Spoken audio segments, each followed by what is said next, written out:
నమస్తే, welcome to Abhinav Bharat.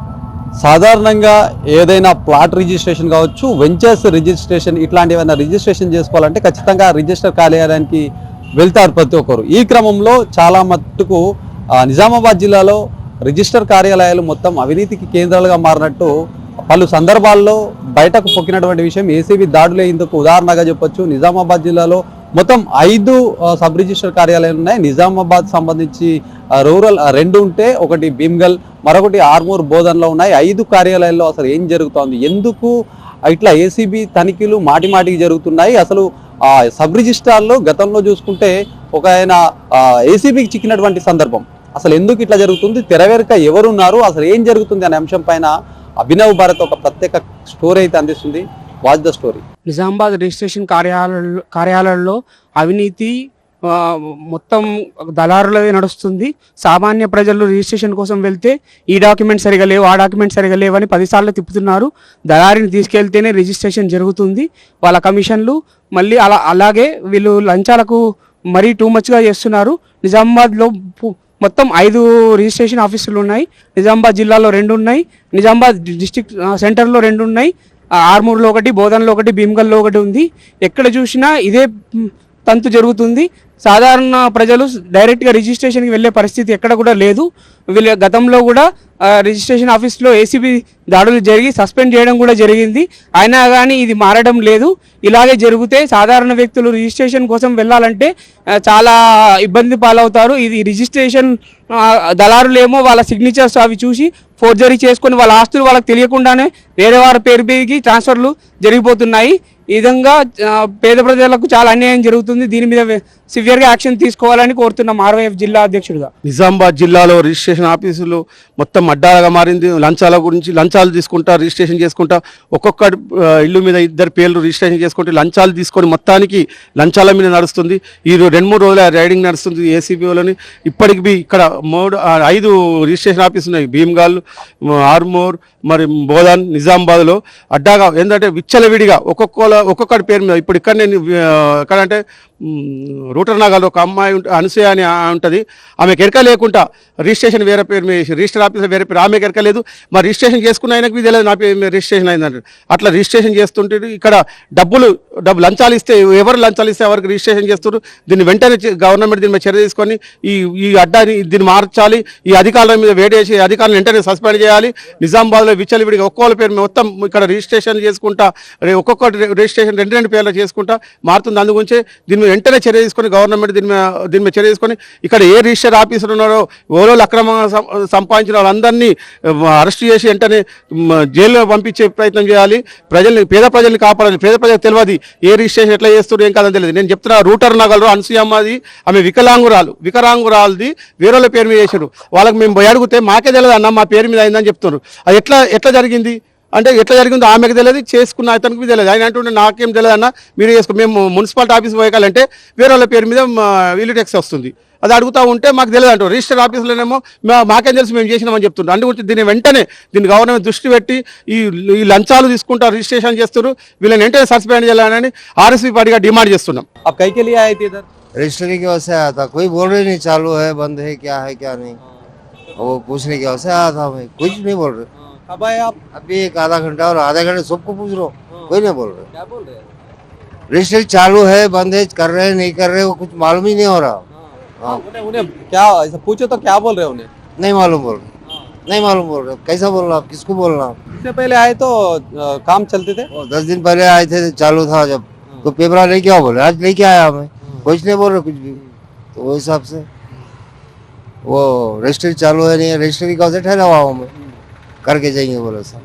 Nizamabad జిల్లా వ్యాప్తంగా 5 సబ్ రిజిస్ట్రార్ కార్యాలయాలు. ఈ కార్యాలయాల్లో ఇప్పుడు అప్పుడు కాదు, చాలా ఏళ్ళుగా అవినీతి ఆరోపణలు ఎదుర్కొంటున్నటువంటి సందర్భం ఉంది. ఏసీబీ రైడ్లే ఇందుకు ప్రధాన కారణం అని చెప్పొచ్చు. అంటే వాళ్ళు చేస్తున్నటువంటి రైడ్స్ ఏ విధంగా ఉన్నాయంటే, ఖచ్చితంగా ఇక్కడ అవినీతి ఆరోపణలు జరుగుతున్నాయి. చాలా తప్పుల తడకగా ఈ డాక్యుమెంట్ సంబంధించినటువంటి అంశాలు చాలా ఏళ్ళుగా ఇట్లా నడుస్తున్నాయనే అంశం పైన చాలా గతంలో జరిగాయి. గతంలో సబ్ రిజిస్ట్రార్ సైతం డైరెక్ట్గా పట్టుబడినటువంటి అంశం. వీటన్ని బట్టిన మాట్లాడడానికి దీనికి సంబంధించినటువంటి డిఆర్ ఉన్నారు, అధికారి మాట్లాడే ప్రయత్నం చేద్దాం. ప్రసన్న గారు, మేడం చెప్పండి, ఏంది అసలు ఇప్పుడు అప్పుడు కాదు, నిజామాబాద్ సంబంధించి గతంలో చూసుకున్నట్టయితే ఒక సబ్ రిజిస్ట్రార్ సైతం రెడ్ హ్యాండెడ్గా పట్టుబడినటువంటి సందర్భం. అసలు జిల్లాలో ఏం జరుగుతుంది, అసలు ఎందుకు ఈ కార్యాలయాలపైన ఏసీబీ దాడులు చేస్తుంది, ఏమి లేకుండా నిప్పు లేకుండా పొగరాదనే అంశాన్ని స్పష్టంగా కనిపిస్తూ ఉంది. అసలు ఏం జరుగుతుంది ఇక్కడ? సబ్ రిజిస్ట్రార్ కార్యాలయాల్లో తప్పులు జరుగుతున్నాయి అనడము అన్ని ఆఫీసులలో జరుగుతున్నాయి అనడం కరెక్ట్ కాదు. కొన్ని విషయాల్లో కొంతమంది సబ్ రిజిస్ట్రార్లు తప్పులు చేస్తున్నారు, వాళ్ళు ఏసీబీ రైడ్లో పట్టుబడ్డరు. తర్వాత మిగతా వాళ్ళు ఏదన్నా తప్పు చేస్తే కూడా ఆ తప్పులన్నిటినీ ఎంక్వైరీ చేసి వాటికి కావాల్సినటువంటి పనిష్మెంట్ ఇచ్చిన రోజులు కూడా ఉన్నాయి. వాళ్ళకి చెయ్యొద్దు, అలాంటి పనులు చెయ్యొద్దు అని కూడా మేము వాళ్ళని చాలాసార్లు హెచ్చరించడం అయింది. ముఖ్యంగా మేడం, ఎవరైనా సాధారణంగా తమ భూమి కావచ్చు ఏదైనా సమస్యతో అంటే వాటి రిజిస్ట్రేషన్ చేసుకుందామని డైరెక్ట్గా ఎవరు రాని పరిస్థితి, అంటే అర్థం చేసుకోవచ్చు. అంటే మధ్య వ్యక్తి లేనిది ఇక్కడ డాక్యుమెంట్ రైటర్ వాళ్లకు ఇవి ఏదైతే సబ్ రిజిస్ట్రార్ మధ్యలో ఏదో ఒక నడుస్తుంది, ఒక తంతు నడుస్తుంది కాబట్టే ఈరోజు ఎవరు డైరెక్ట్గా రాని పరిస్థితి అని చెప్పేసి ఎవరైనా స్పష్టంగా చెప్తున్నారు. ఏంది అసలు ఇట్లాంటి ఘటన, ఇట్లాంటి సిచ్యువేషన్ ఎదుర్కోవడానికి కారణం ఏంటి? ఇప్పుడు మీరు ఒక పై అధికారిగా ఉన్నారు, మీ పర్యవేక్షణ ఎట్లా ఉంది అసలు? మేము చాలాసార్లు ప్రజలకు కూడా అందరికీ చెప్పడం అయింది. ఏంటంటే డైరెక్ట్గా రావాలి, సబ్ రిజిస్ట్రార్ దగ్గరికి డైరెక్ట్గా నేరుగా వచ్చి ఆ విశేషాలు ఏంటిది, ఎట్లా చెయ్యాలి అన్న వివరాలన్నీ తెలుసుకొని రిజిస్ట్రేషన్ చేసుకోవడానికి అవకాశం ఉంది అని పేపర్ ముఖంగా కూడా మేము ప్రకటనలు ఇచ్చిన రోజులు ఉన్నాయి. కానీ పబ్లిక్ ఏంటనంటే వాళ్ళకి అదొక అలవాటు అయిపోయింది. ఎవరి ద్వారానో వచ్చి ఇవన్నీ మేమేం చేసుకుంటాము, మేమేం రాస్తాము, ప్రొసీజర్ తప్పవుతుందో ఏమో అనేసి వాళ్ళు కొంతమంది వెనకడుగు వేసి కొంతమందిని ఆశ్రయిస్తున్నారు. అందుకోసమనే గవర్నమెంటు ఇది డాక్యుమెంట్ రైటర్ వ్యవస్థని దూరం చేసింది. ఆ డాక్యుమెంట్ రైటర్ వ్యవస్థ ద్వారా అంటే వాళ్ళ ద్వారా కొన్ని అవకతవకలు జరుగుతున్నాయి కాబట్టి అది కూడా తీసేసిండ్రు. అయినా కూడా పబ్లిక్ డైరెక్ట్గా వచ్చి అధికారులను కాంటాక్ట్ చేసి వాళ్ళ పనులు చేసుకోవాలి అన్న ఆలోచన కూడా ప్రజల్లోపలి వస్తే ఈ మధ్య దళారుల వ్యవస్థ అన్నది పక్కకి వెళ్ళిపోతుంది. కానీ ప్రజలు రావడానికి ఇష్టపడతలేరు. ముఖ్యంగా ప్రజలు రాకపోవడానికి అధికారులు దీనిపైన చొరవ చూపించాల్సినటువంటి అవసరం. ఎవరైనా సాదాసీదాగా వచ్చి ఇక్కడ చేయించుకుందామంటే పనులు జరగట్లేదు కాబట్టి వాళ్ళకు ఒక అలవాటుగా మారింది. దళారులతోటి అధికారులు కుమ్మక్కయ్యారని జగమెరిగిన సత్యంగా చెప్పుకోవచ్చు. లేదు, అలాంటిది ఏం లేదు. అధికారులతోటి దళారులను కుమ్మక్కయ్యిండ్రు అని అంటే కొన్ని రోజులు ప్రజలు స్ట్రిక్ట్గా ఉండాలి కదా. వాళ్ళు మాకు అవసరం లేదు, మీరు అవసరం లేదు బాబు, మేము డైరెక్ట్గా వెళ్ళి చేసుకుంటాము అని అంటే ఇటు వీళ్ళు సెట్ అవుతారు, దళారులు సెట్ అవుతారు. ప్రజల మధ్యలో చైతన్యం రావాలి, వాళ్ళకు ఒక అవగాహన రావాలి. డైరెక్ట్ ఎందుకు అన్ని కరెక్ట్ ఉన్న తర్వాత డైరెక్ట్ సబ్ రిజిస్ట్రార్ గారి దగ్గరికి వెళ్ళి పెడితే ఆయన చెయ్యను అనడానికి రీజన్ లేదు కదా, మనం క్వశ్చన్ చేయడానికి ఉంటుంది. నువ్వు ఏదైతే రిజిస్ట్రేషన్ చేయించదలుచుకున్న దస్తావేజు కరెక్ట్ యాజ్ పర్ రూల్స్ ప్రకారము కరెక్ట్గా ఉంది అన్నప్పుడు డైరెక్ట్గా వచ్చేయాలి సబ్ రిజిస్ట్రార్ దగ్గరికి. వస్తే తప్పకుండా చేస్తాడు, చెయ్యడు అనడానికి లేదు. గతంలో సబ్ రిజిస్ట్రార్ లీవ్లు ఉన్నటువంటి సమయంలో జూనియర్ అసిస్టెంట్ ఆ విధులు నిర్వహించారు. ఈ కోణంలో అక్కడ ఒక నిజామాబాద్ ఒక ప్రాంతాన్ని చంపినటువంటి 10 గుంటల ల్యాండ్ విషయంలో మొత్తం చాలా అవకతవకలు జరిగినటువంటి సిచ్యువేషన్ ఏంది. అట్లాంటి జరిగి ఇప్పుడు ఆ అధికారి అక్కడ హాయిగా మరో చోట విధులు నిర్వహిస్తున్నారు. అలాంటి సంఘటనలో ఆయనకు పనిష్మెంట్ ఇవ్వడం అయింది. పనిష్మెంట్ అయిన తర్వాత మళ్ళీ రీఇన్స్టేట్ చేసి వేరే దగ్గర పనులు చేసుకుంటున్నారు. అట్లాంటి పనులు చేయకూడదని ఆయనకు అంటే గతంలో అప్పుడు నేను లేను, వాళ్ళు పనిష్మెంట్ ఇచ్చి ఆయనకు స్ట్రిక్ట్గా ఆయనకు ఇన్స్ట్రక్షన్స్ ఇచ్చి వేరే దగ్గరికి పంపించడం అయింది. 2 రోజుల కింద జరిగినటువంటి ఏసీబీ దాడులు మొత్తం జిల్లా ప్రజల్లో అసలు ఏంది రిజిస్ట్రేషన్ ఆఫీసుల పరిస్థితి ఏందన్న ఒక చర్చ అయితే నడిచింది. మళ్ళీ ఆయన దగ్గర కొన్ని కీలక సమాచారం సంబంధించినటువంటి ఫైల్ తీసుకోవడం, వాళ్ళ ఇంట్లో కూడా తనిఖీలు జరిగినట్టు కూడా.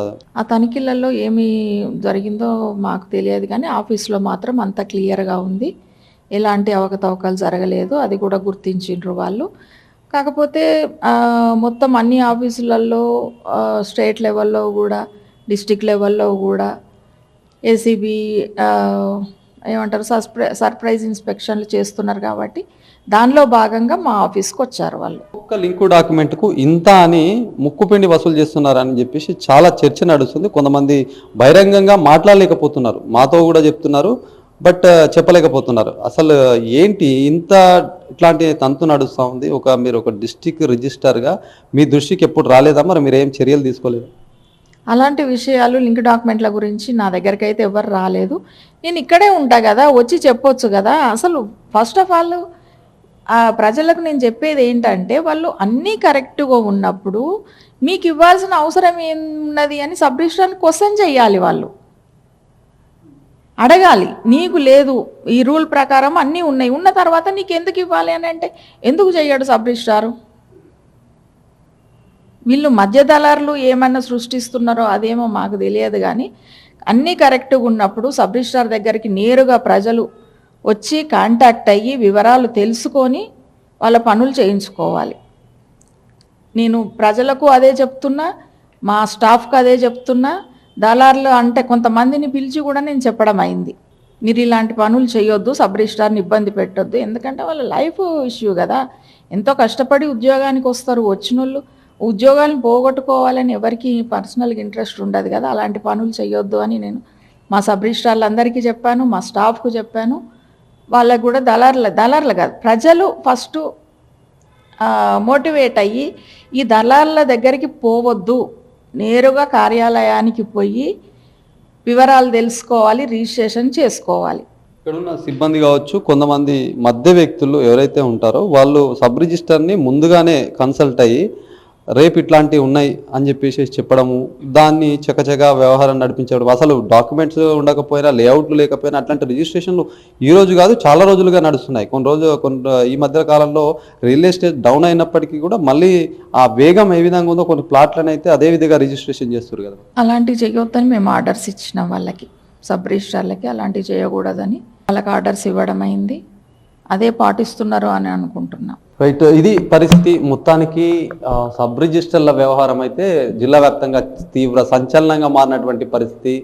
అసలు ప్రజలు వెళ్ళాలంటేనే ఎవరు తోడు లేకుండా డైరెక్ట్గా వెళ్ళలేని పరిస్థితి. అది జగమెరిగిన సత్యం. ఎందుకంటే ఎవరినో ఒకరిని ఆశ్రయిస్తే కానీ తమ పనులు పూర్తి స్థాయిలో కాదు, ఏదో ఒక కొర్రీలు పెట్టి వాళ్ళని ఇబ్బంది పెట్టే క్రమం చాలా ఏళ్ళుగా జరుగుతుంది నిజామాబాద్ తంతులో.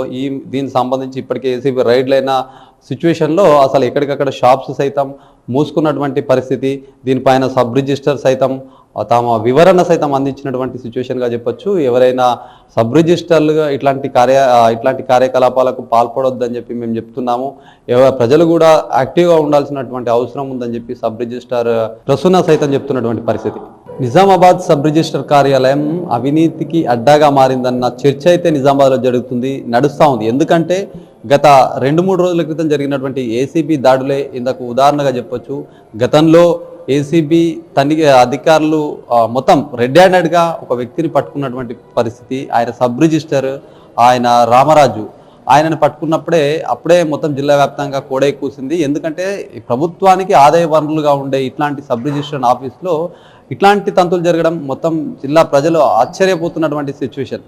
ప్రభుత్వాన్ని మొత్తం ఏదైతే ప్రభుత్వాన్ని లాభం బాటను నడిపించాల్సినటువంటి ఇక్కడ ఉన్నటువంటి సబ్ రిజిస్ట్రార్లు ఇట్లాంటి పోకడకు పోయి ఒకవైపు ఏదైతే డాక్యుమెంట్ రైటర్తో కుమ్మక్కులై మధ్య వ్యక్తిత్వం చేసుకొని ఈరోజు ఇట్లాంటి పనులకు ఒడుగడుతున్నారంటే దీన్ని బట్టి అర్థం చేసుకోవచ్చు. మొత్తం ఏదైనా ఒక సాధారణ వ్యక్తి ఇక్కడికి రావాలంటే చాలా భయభ్రాంతులకు గురవుతున్నటువంటి సిచ్యువేషన్. ఎందుకంటే ఏదైనా డాక్యుమెంట్ తీసుకుని వస్తే ఏదో ఒక కొర్రీగా పెడుతున్నటువంటి సిచ్యువేషన్. మనం ప్రస్తుతం నిజామాబాద్ సబ్ రిజిస్ట్రేషన్ కార్యాలయంలో ఉన్నాము. చూడొచ్చు, చాలా మంది పడిగాపులుగా వస్తున్నారు. ఇక్కడ ఒక్కొక్కరి బాధ ఒక్కొక్కటి అని చెప్పొచ్చు. ఎక్కడెక్కడి నుంచో వచ్చి ఇక్కడ మొత్తం తిండనక వాటర్ లేక కూడా చాలా సమస్యలతో వస్తారు. ఏదైనా తొందరగా చేయించుకొని పోదామని వస్తారు. కాకపోతే ఇక్కడ డైరెక్ట్ వచ్చిన వాళ్ళు మాత్రం నిరాశకు గురవుతున్నట్టుగా చెప్పొచ్చు. ఎందుకంటే ఇక్కడ మధ్య వ్యక్తిత్వాన్ని పట్టుకోవచ్చు, లేకపోతే డాక్యుమెంట్ రైటర్తో అయితేనే పనులు జరుగుతాయని చెప్పేసి చాలా మంది చర్చ అయితే నడుస్తూ ఉంది. చూడొచ్చు, నిజామాబాద్లో గత 3-4 నెలల క్రితం జరిగినటువంటి ఏసీబీ రైడ్లో ఒక అధికారిని సైతం పట్టుకున్నటువంటి సిచ్యువేషన్. ప్రస్తుతం 2 రోజుల కింద రాష్ట్ర వ్యాప్తంగా జరిగినటువంటి తనిఖీలు ఏదైతే ఉన్నాయో తనిఖీల్లో సైతం కీలక డాక్యుమెంట్స్ స్వాధీనం చేసుకున్నటువంటి పరిస్థితిగా చెప్పొచ్చు.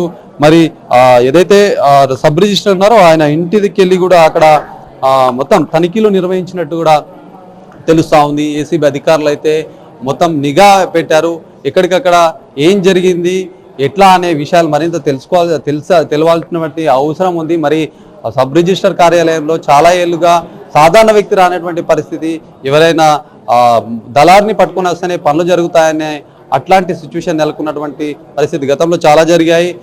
ఏదైతే లేఅవుట్స్ ఉంటాయో ముఖ్యంగా వెంచర్ సంబంధించినటువంటి రిజిస్ట్రేషన్లో చాలా అవకతవకలు పాల్పడుతున్నట్టు చాలా చర్చ అయితే నడిచినటువంటి క్రమంగా చెప్పొచ్చు. నిజామాబాద్ ఒకవైపు రియల్ ఎస్టేట్ డౌన్ అయిన పరిస్థితిలో కూడా చాలా మటుకు ఇట్లాంటి రిజిస్ట్రేషన్ల పైన మొత్తం దళారులే కీలక పాత్ర వహిస్తున్నటువంటి తెలుస్తున్నటువంటి పరిస్థితిగా చెప్పొచ్చు.